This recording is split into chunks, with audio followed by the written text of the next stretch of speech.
বাংলাদেশের রাজনীতিতে এখন সবচেয়ে বড় প্রশ্ন ৫ই আগস্টের বিপ্লব পরবর্তী নির্বাচনে ক্ষমতায় বসছে কে।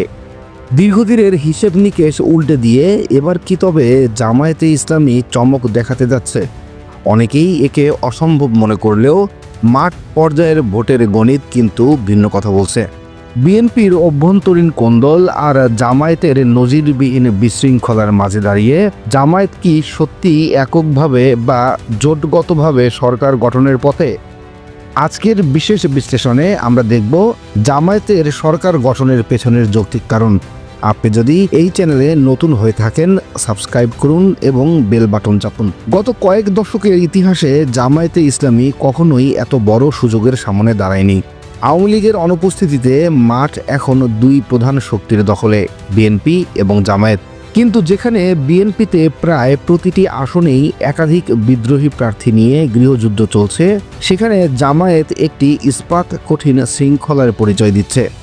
এই যে দুই দলের সাংগঠনিক কাঠামোর পার্থক্য, এটি কি ব্যালট বাক্সে বড় পার্থক্য তৈরি করে দেবে? জামায়াত কিভাবে সরকার গঠনের জায়গায় পৌঁছতে পারে তার পেছনে রয়েছে অকাট্য যুক্তি। আমরা দেখেছি ৭৯টি আসনেই বিএনপির ৯২ জন বিদ্রোহী প্রার্থী রয়েছেন।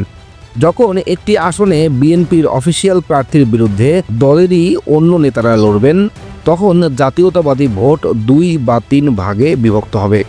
এর বিপরীতে জামায়াতের ভোটটি থাকবে একদম সলিড।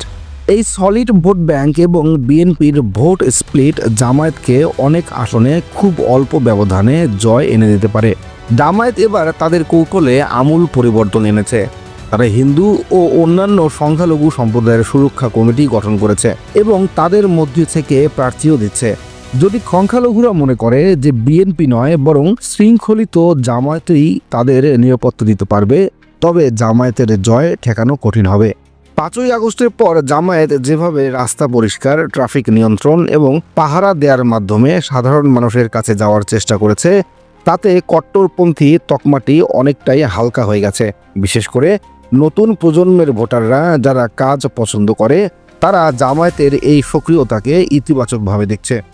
তবে এককভাবে ১৫১টি আসন পাওয়া জামায়াতের জন্য পাহাড় সম চ্যালেঞ্জ।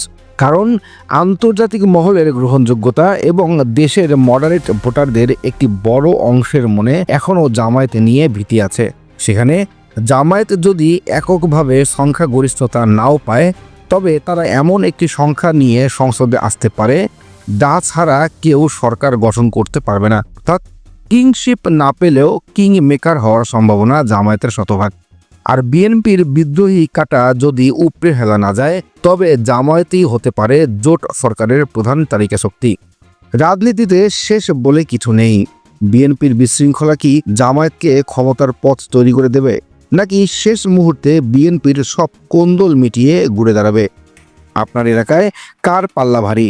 আমাদের কমেন্ট বক্সে আপনার যুক্তি নির্ভর মতামত জানান। ভিডিওটি ভালো লাগলে লাইক ও শেয়ার করুন এবং পরবর্তী সব রাজনৈতিক বিশ্লেষণের জন্য আমাদের চ্যানেলটি সাবস্ক্রাইব করে রাখুন। ধন্যবাদ।